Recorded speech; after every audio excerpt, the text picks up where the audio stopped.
1996년 9월 북한의 인민무력부 산하정찰국 소속 상어급 잠수함이 정찰 공작 활동 및 김영삼 대통령 암살을 위해 강원도 강릉시 동해안 일대에 침투하여 작전을 펼치려다가 대한민국 국군에게 발각되어 일어난 사건입니다.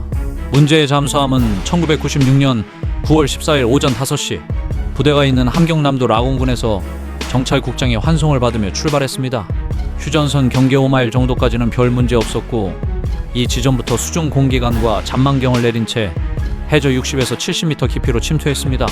또 강릉에서 5마일 정도 떨어진 거리에선 잠수함을 부상시켜 잔망경으로 위치를 확인하며 접근했습니다. 9월 15일엔 해안 300에서 400m 거리에서 잠수함을 바닥에 가라앉혀 정찰조를 상륙시켰고 이후 물속에서 대기하다 17일 정찰조를 태우기 위해 들어가던 중 그만 잠수함이 좌초되고 말았습니다.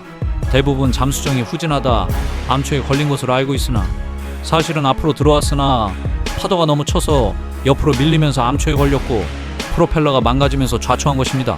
공비들의 본래 임무는 정찰만 하는 것이 아니었으며 정확한 침투 목표는 당시 대한민국 대통령이었던 김영삼 암살이었습니다. 원래 이들의 목적은 정찰 임무까지 마치고 해안가에 대통령 저격조만 상륙하고 승조원과 잠수함을 북한으로 복귀하는 것이었습니다. 하지만 잠수함이 좌초되는 예상치 못한 사고가 일어나자 결국 전원 상륙하였습니다. 9일 국가안전기획부 조사에서 이광수는 10월 7일 김영삼 대통령이 춘천에서 개막된 전국체전 개막식에 참석할 경우 이를 저격하는 것이 무장공비들의 본래 목적이었음을 진술했습니다.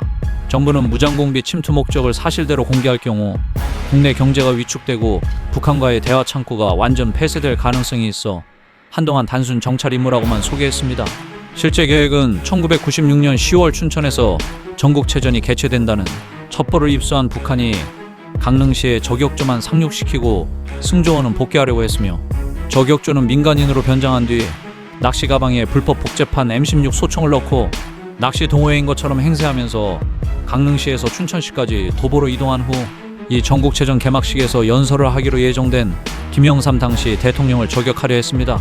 하지만 이들이 탑승한 잠수함이 강릉 앞바다에서 좌초하여 계획이 꼬였고 복귀 방법이 없어진 승조원들도 우선 해안가에 상륙했습니다. 결국 인적이 드문 곳에서 승조원들 중 전투 능력이 부족한 인원들은 정보 누설 우려 등을 이유로 저격조가 직접 처형했습니다. 여기서 만일춘 중자, 정영구 중자, 류림소자, 원흥천 대위, 박태용 대위 이 5명은 원래는 승조원 역할이었지만 작전 수행 능력이 있었기 때문에 처형되지 않고 저격조로 역할이 전환되었습니다. 이어 1996년 9월 18일 강릉시 강동면 안인진리 해상에서 68사단 초병과 택시기사가 50m 해상에서 좌초한 북한 잠수함을 발견하면서 무장공비 소탕 작전이 시작되었고 11월 5일 인제군 연화동에서 특전사 장선용 상사가 마지막으로 잔존한 정찰조 2명을 사살하여 작전을 최종 종결할 때까지 총 49일간 이어졌습니다. 침투 무장공비는 총 26명이라는 설과 25명이라는 설이 분분했으나 북한에서 발표한 선전물의 전사자로 분류된 것이 확인되어 26명이 맞는 것으로 추측됩니다. 이들 중 총 13명이 국군에게 사살됐고 11명이 함께 침투한 공비에게 처형됐으며 1명이 생포됐습니다. 그리고 1명은 행방은커녕 존재 자체도 불확실하지만 일단 사망한 것으로 추정됩니다. 36사단을 비롯한 인근 육군 보병사단과 해당 지역 동원 예비군은 물론 최정예 특수전 전력인 특전사 병력도 상당수 투입되었으며 해군 역시 일함대와 해군작전사령부에서 함정 23척 지원은 물론 지상전력으로 제1해병사단에서 출동한 수색대 및 보병 병력을 동원했으며 해군 특수전담반 병력도 진해 및 동해에서 급하에 동원했습니다. 공군에서는 18전투 비행단과 공군작전사령부에서 항공기 지원 등이 있었습니다. 111 지상작전 투입병력 평균 4만 3천여 명, 연인원 총 150만 명에 달하는 육해공 대규모 작전, 게다가 경찰청도 전투경찰들로 구성된 타격대와 기동대 등을 대거 투입하였고 파출소 근무 경찰관도 기동복 입고 M16 소총을 휴대했습니다. 이때 일부 경찰들이 M1 카빈 소총으로 무장했다는 사실을 안 경찰청에서 급히 경찰 내 K2 소총들을 긁어모아 강원지방경찰청 산하에 급히 뿌려서 교체해 주었고 본의 아니게 강원청은 전국 지방청들 중 K2 보유 비율이 가장 높은 곳이 되었습니다. 이후 9월 18일에서 9월 30일에 걸쳐 차단선을 구축하였고 곧이어 남은 북측 공비들에 대한 아군의 수색 및 선멸 작전이 전개됐습니다. 침투한 무장공비들은 모두 장교인 군관계급입니다. 이들 중 승조원들은 청바지와 운동복, 정찰 조원과 안내원들은 복제품 국군 육군 전투복을 입고 있었습니다. 복제된 육군 전투복은 멀리서 보면 비슷하지만 마감이 허술한 편이어서 가까이서 보면 차이를 알 수 있는 정도라고 합니다. 무기로는 복제된 M16 소총, 북한제 AK 계열 소총 등을 사용했고 수류탄을 상당히 많이 사용했으며 45구경 콜트 권총도 사용하는 등 북한군이 주로 쓰는 공상권 무기 외에도 국군으로 위장을 하기 위해 서방 무기들도 많이 사용하였습니다. 잠수함 내에서는 무려 RPG-7까지 발견되었으나 다행히도 이걸 사용하지는 않고 잠수함에 두고 나왔습니다.